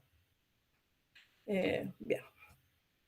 Acá hay muchas cosas escritas, lo leen si quieren. De nuevo dije, esto lo saqué de alguna cosa más para gente de grado, o sea, con todas las definiciones, pero lo que más me importa a mí es entender cómo puede ir escalando, mejorando o empeorando lo que nosotros llamamos speed up. Speed up me está mostrando de algún modo la relación del tiempo, me está relacionando, digamos, la velocidad con la que puedo ir alcanzando a medida que van creciendo la cantidad de nodos. Lo ideal es que si mi problema, o sea, si yo aumento 4 nodos, tengo una velocidad en 4x, es decir, gane 4 veces en velocidad. Y esa es lo que nosotros conocemos como speed up lineal. O sea, lo mejor es el speed up lineal. Existe, en general, eso es muy difícil de alcanzar. Tienen que ser muy buenos programando, mucha experiencia, bueno, y problemas tienen que ser muy adaptados también. Pero en general uno logra cosas como esta, que está muy relacionado con el slide anterior. ¿Qué es lo que pasa? Uno va mejorando, mejora, y esta tasa, esa evolución, o sea, la velocidad con la que va mejorando va desacelerándose hasta que acá se plancha, ¿no? O sea, es decir, hasta 16 venía casi con el lineal y después ya empezó a planchar. Esto es bastante malo y existe la posibilidad de hacerlo superlineal, no sé, bueno. Pero esto es muy, muy específico de algunos problemas y de algunos casos que están estudiados. Hay papers sobre esto. Nosotros no nos va a pasar esto, digamos. It's not going to happen. El speed up, ¿cómo se calcula? Se calcula el tiempo de un procesador que me cuesta trabajar en un procesador dividido en el tiempo con P procesadores, ¿no? ¿Cómo puedo hacer para ir mejorando esto? Existen lo que se llaman estas técnicas de balance de carga, ¿sí? Y de scheduling, que no voy a ahondar demasiado, pero básicamente, a ver, un balance de carga tiene la idea de cómo dividir el problema de manera de tener ocupando a todos los nodos en simultáneo mucho, sería la idea. ¿Cómo evitar esto de que primero termine uno y esté esperando mucho tiempo a que termine el otro? Esa sería la idea. ¿sí? Y el scheduling también va por ese lado, ¿no? Quiere hacer lo mismo. De acá creo que no hay mucho más que decir. Lo demás son definiciones, están escritas, no hay mucho más. Bueno. ¿Qué cosas tengo que tener en cuenta al momento de empezar a programar? Yo quiero, por supuesto, dividir lo que más pueda, pero que no me genere mucho overhead, o sea, ese es el objetivo, o sea, ese balance es difícil, pero lo que yo quiero mostrar es que tengo que siempre tener en cuenta qué tipo de modelo de programación estoy usando, si esta es de memoria compartida o memoria distribuida, porque esto me está diciendo, si yo estoy programando con el target acá, yo sé que lo que me tengo que enfocar es en sincronizar. Si yo estoy programando con el target acá, tengo que ver que la comunicación, ¿no? ¿Cómo dividir el problema? También es importante. Esto es todo, hay toda una serie de formas de división, digamos, de técnicas para dividir, pero básicamente hay dos tipos de división. Una del dominio o de los datos, es decir, corro el mismo programa sobre distintos datos en simultáneo, o funcionalmente, es decir, a cada uno de los nodos le doy que corra una parte distinta del programa, ¿sí? Y esto es básicamente, esto ya hemos hablado, los lenguajes que vamos a usar, y por supuesto con librerías, y nosotros usamos GCC, porque bueno, es de open source. El modelo, en particular, nos interesa, lo que vamos a contar, el modelo de pasaje de mensaje, de interfase de pasaje de mensaje. Message Passing Interface, o MPI, que lo que hace es, está pensado hacia una memoria distribuida y es más eficiente cuando yo la hago la descomposición por dominio. ¿Qué quiero decir esto? La idea que tiene MPI, fundamentalmente, no significa que no se puede hacer otras cosas, pero el target es el siguiente. Yo creo un programa, a.out, que lo que voy a hacer es ejecutar a ese programa en simultáneo en distintos nodos. Es decir, el mismo programa se ejecuta en simultáneo. Ese es el objetivo. Hay muchas implementaciones, MPI-CH, MSPI, OpenMPI, existe también el I de Intel, IMPI. Nosotros vamos a usar, lo que yo voy a poner en estos ejercicios es OpenMPI.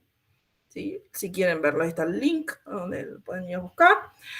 Y bueno, esto ya expliqué. Y básicamente la idea es que un nodo le mande un mensaje al otro. Es decir, yo les voy a mandar información, yo voy a decir, haga tal cosa, y el otro me dice, ok, la hago.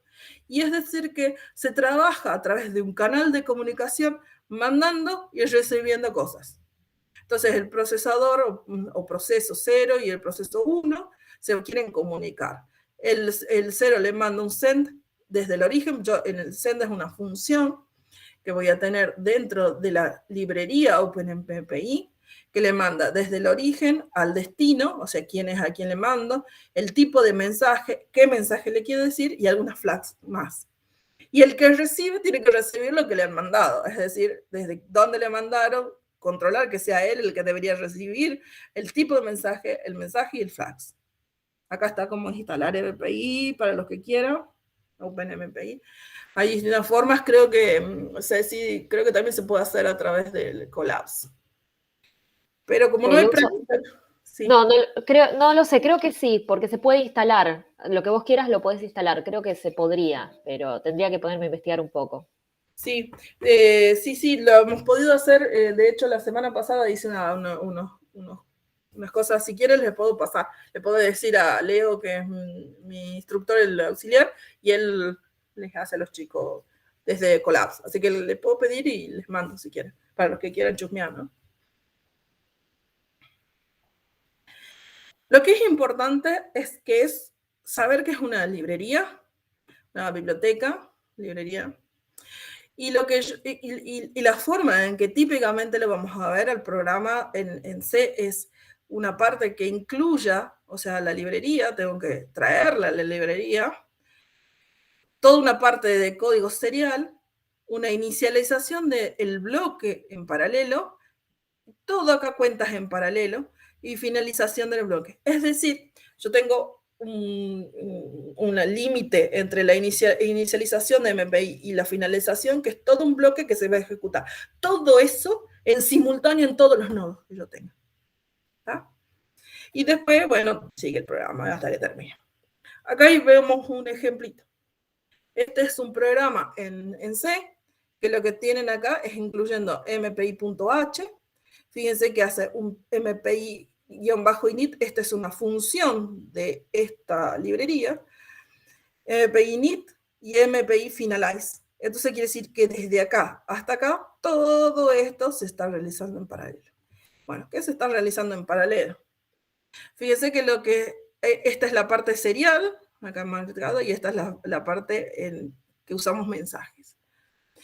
Vamos a ver que estamos usando dos funciones que se llaman mpi comRank y comSize, y imprimo una cosa. Eso es lo que está haciendo. Desde el principio hasta el final es lo que está haciendo en simultáneo.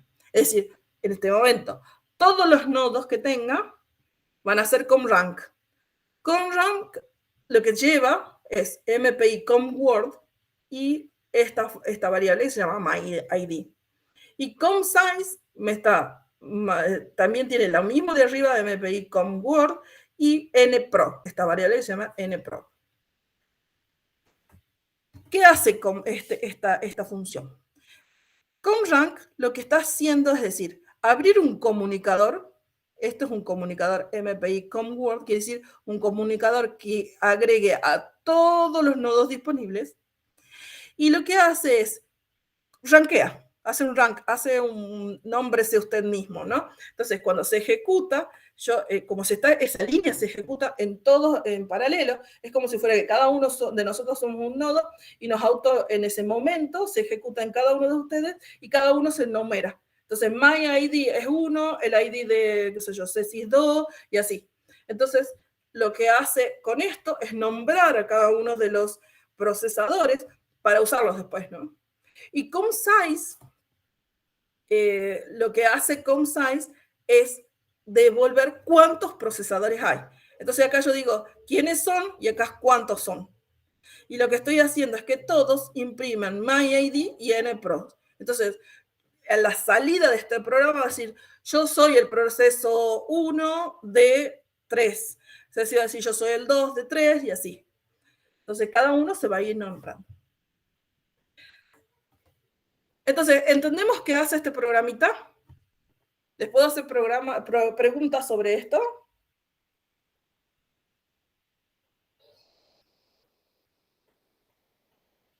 A ver.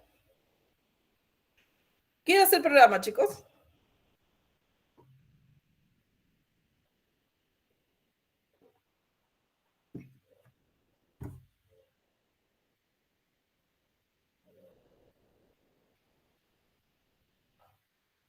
¿Alguna idea? Vale equivocarse, pero prueben, a ver. Tiren algo.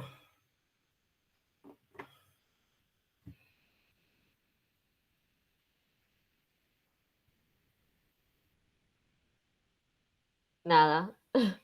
Bueno, fíjense, les leo lo que hace. Lo que hace es, y empieza, ese es el main, empieza, acá declaro algunas variables, entre esas myID, npros, fíjense que son números enteros, un tag que dice 99, no sé para qué, porque un source, no sé para qué, porque no los usa, pero hago acá un init, comienza la parte paralela y lo que hago es, le mando a todo el mundo que se identifique. Y le pido que me digas cuántos hay en total. Entonces, lo que me van a salir es en simultáneo, si acá dice 5 procesadores, van a salir la numeración de 0 a 4, ¿sí? De los IDs que están numerados de esos 5 procesadores. Entonces me va a salir, soy el proceso 1 de 5, soy el proceso 3 de 5 y así, 7 no puede ser. Entonces lo que está haciendo es mostrarme, numerándose y mostrarme quién es quién. Cuántos hay y quién es quién. Más o menos se ve lo que estoy diciendo, ¿verdad? Pregunta, Sí. ¿cuántos nodos o procesadores creen ustedes que hay involucrados en este programa?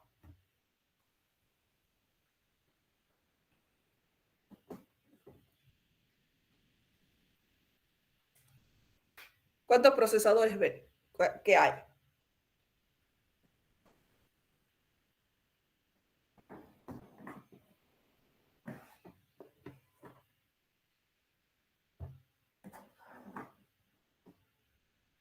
¿No sabemos?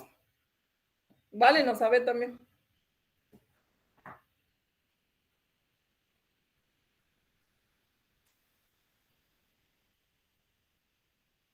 ¿Qué opinan?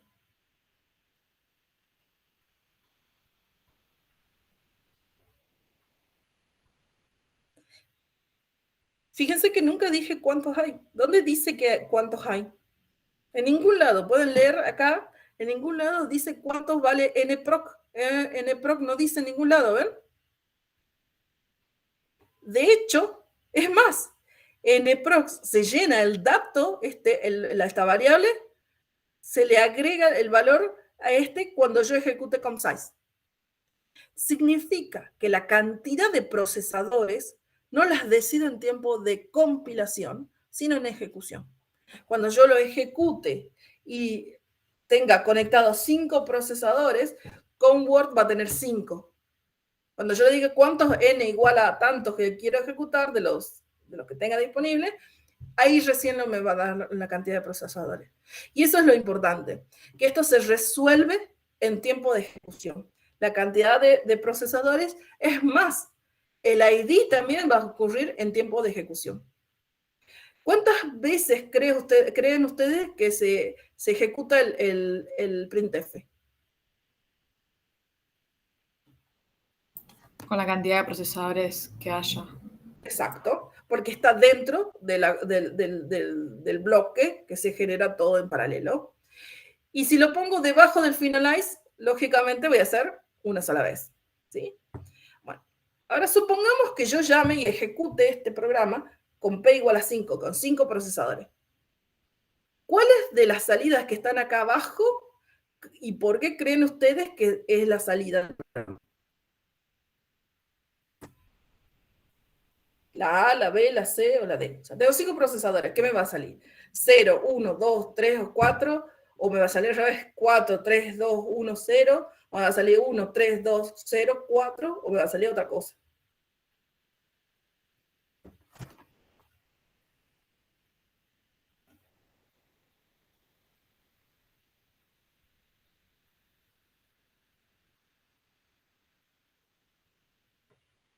No es fácil siempre de ver.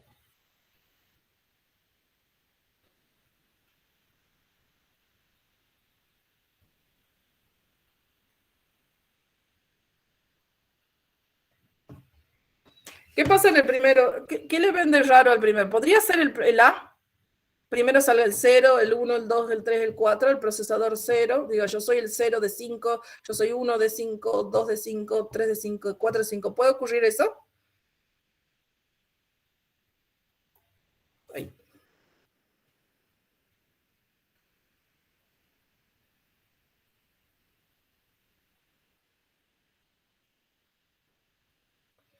Digamos que cada una de estas salidas posibles es en el orden en que se han ejecutado las cosas en los distintos procesadores. ¿En qué orden se ejecutan esas cosas?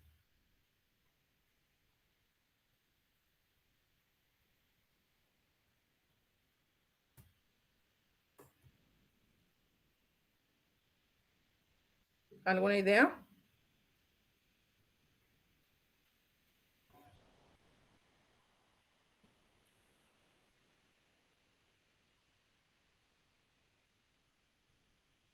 ¿Puedo saber de antemano cuál de los procesadores va a responder primero?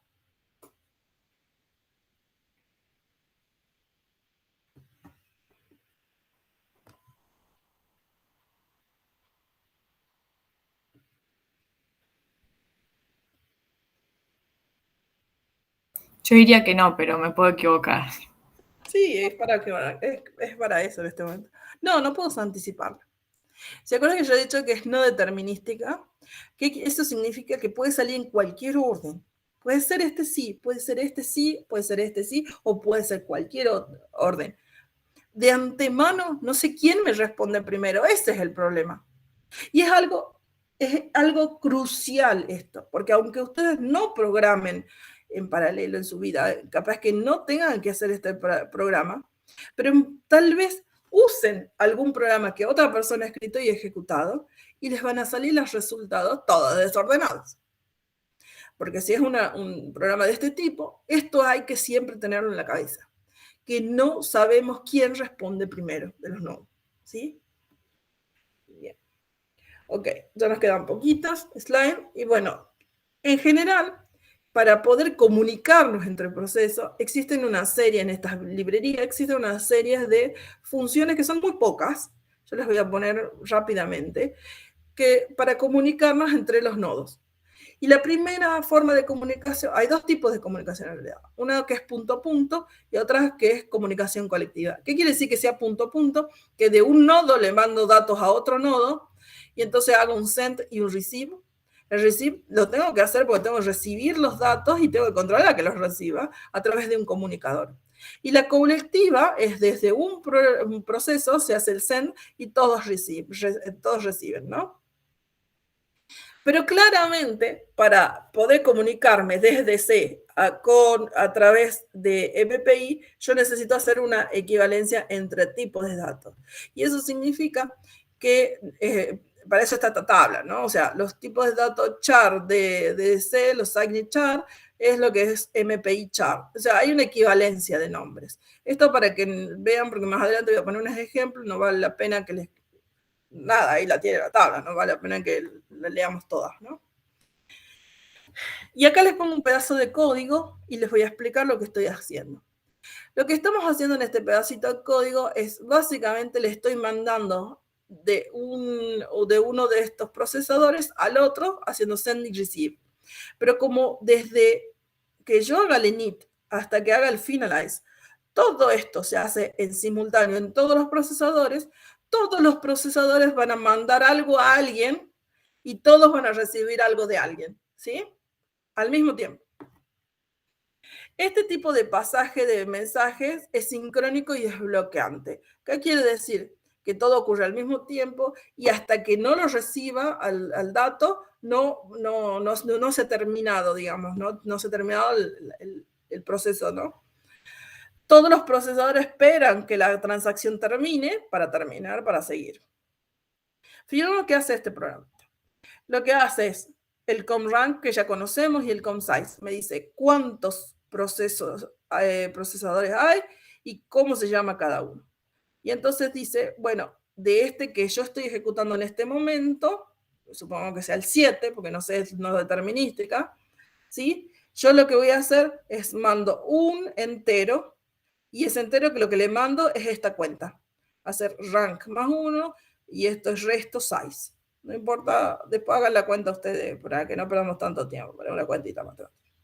El tag es el nombre de la etiqueta, y aquí, ¿por dónde lo mandamos? Por el comunicador. Acá les dejo también cómo se escriben las funciones en realidad. No vale la pena nada de esto aprender de memoria, o sea, toda es la idea, quiero que se lleven de acá.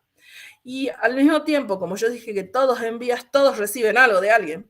Entonces, todos van a recibir de alguien, que se llama left, un entero, y lo que reciben es esto, rank más size menos 1, numeral size, el tag que tienen y a través del comunicador, y además en el receive existe un status que básicamente es un control de errores, a ver si se recibe o no bien las cosas, ¿no?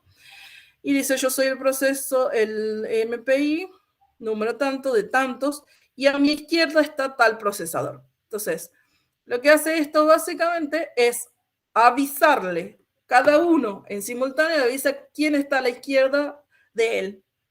Eso es lo que hace, ¿no? Y entonces termina esto. Lo que quiero que quede claro es que toda esta parte se está haciendo en simultáneo, todos están mandando y todos están recibiendo en simultáneo. Y eso significa que tal vez pueda ocurrir esto que está acá, que se llama deadlock, que quiere decir que el 1 manda el 5 le manda el 2 le manda el 4 al 0, el 0 al 3 y el 3 al 1, pero todavía ninguno ha recibido, porque primero tengo que terminar esta transacción para poder hacer el receive correctamente. Y entonces, ¿qué es lo que ha pasado? Me ha quedado todo enganchado en un deadlock. Entonces me queda bloqueado las cosas. Entonces, para eso existen las versiones no bloqueantes del send y receive, que son estas. Y lo que se hace es enviar, en este caso del 2 al 0, estoy mandando algo a través del comunicador, y esperar con MPI wait, es como una barrera, me espera a que se termine la transacción para continuar con el siguiente. Entonces, existen las versiones no bloqueantes, wait, espere que todo termine en realidad, y del send y receive. No vale la pena que ahondemos mucho, pero todo esto son comunicaciones uno a uno. Existen las comunicaciones, como ya decía, globales, y existe la posibilidad de hacer estas versiones de reducciones globales, que existe el MPI reduce, y acá le puse un ejemplo, ahí está la forma genérica de la función, pero este es un ejemplo, y lo que hacen el MPI reduce es aplicar alguna de estas funciones a todos. Es decir, uno manda para todos. El MPI reduce lo que va a hacer es el root, fíjense que acá está el root, este es el que manda, y les manda a hacer algo a todos. Entonces todos van a hacer lo mismo. ¿Qué es lo que van a hacer? Alguna operación. Entonces, de estas operaciones, por ejemplo, puede ser calcular el máximo, el mínimo, la suma, el producto, todo esto. Entonces, calculo, por ejemplo, la suma de todos, y el reduce lo va a poner en todo el mundo, digamos, ¿no? Le copia a todo. Entonces, ¿cómo es la idea? Hago MPI reduce de X en un resultado desde 1, un dato entero, lo que quiero es sumar todos, ¿sí? Y lo sumo en 0. Perdón, y 0 es quien manda todo, a través del comunicador. Este es el root. Entonces 0 es el que, en este caso es 0, bueno, en el dibujito es 1, el root, y ese es el que hace toda la reducción. Esto es muy útil porque hace todo de un solo saque. También existe la posibilidad de hacer un broadcast, y un scatter y un gather, y de sincronizarlos en una barrera. ¿Cuál es la idea de las barreras? Bueno, básicamente es, a todos los procesadores les tengo haciendo cosas. Fíjense que este ya ha hecho más rápido que estos dos han resuelto antes, entonces tiene un tiempo idle. Entonces lo que hace es poner una barrera y esperar a que termine el proceso 1. Esto es muy útil cuando yo, para poder hacer el siguiente cálculo, dependo de todos los resultados, subresultados. El broadcast lo que hace es mandarle a todo el mundo. Hago como la idea de broadcast. Mando a todo el mundo que me esté escuchando y le llega a todo el mundo, ¿no? El scatter y el gather tienen los muestro acá en el dibujito, y ahí está la forma general.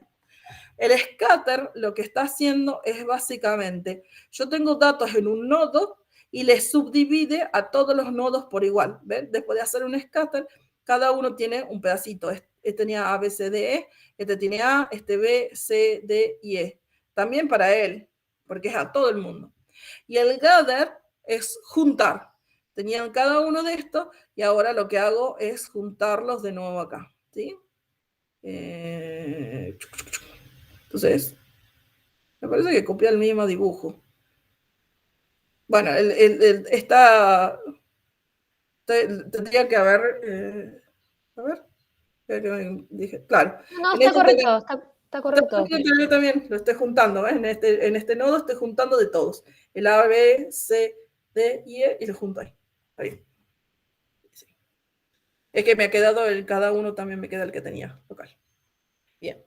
Y por supuesto, el MPI, perdón, estas dos veces está slide. Ya está. Existe el all reduce, que lo que hace es reducir a toda la cuenta. En vez de ponerlo en el anterior, lo poníamos el reduce solo lo copiaba en uno, y en este lo pone a todos el resultado. Esa es la única diferencia. All reduce.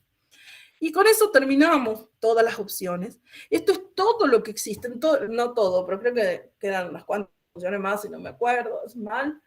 Pero básicamente con esto se puede hacer cualquier tipo de comunicación entre nodos.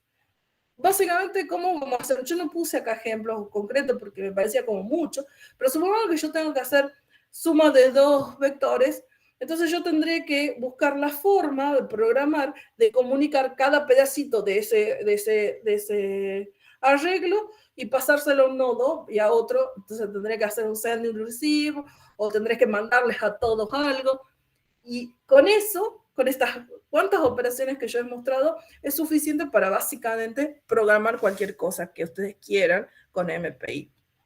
No sé si hay alguna duda, observación. Sé que es un tema árido para estar así en el aire, pero nada. Algunos comentarios, ¿no? Para los que trabajan en los distintos lenguajes de programación. Primero que MPI es una librería que se puede usar, queremos resaltarlo, con C, se puede usar con Fortran, y hay una adaptación de la librería para usar con Python, no sé cuánto se sigue usando. Yo la usé alguna vez para hacer algunos ejemplitos y funcionaba, pero básicamente es multilingüe. Es difícil de usar si uno no está canchero programando, puede meter bastante la pata.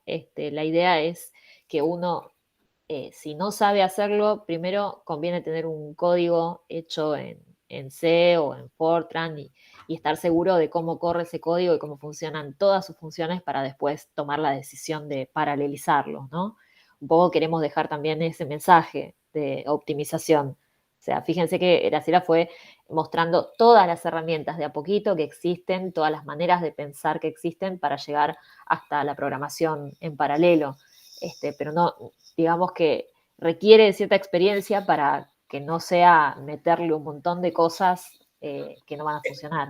Es como el último recurso, y yo dividiría el tema en dos cosas, en usar paralelismo y en programar en paralelo. Son dos cosas distintas, ¿no? O sea, muchos van a tener como hacíamos el ejemplo de Quantum Expresso con Ceci recién. O sea, existen ya software y nosotros les mandamos ese software que ya está, les decimos cuáles son los datos que queremos de entrada y cómo son las salidas. Y entonces ahí es importante interpretar, como yo les hacía, cómo son las salidas posibles.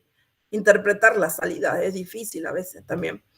O programar en paralelo. Y programar en paralelo debería ser el último recurso después de haber hecho optimización. Nada más que eso.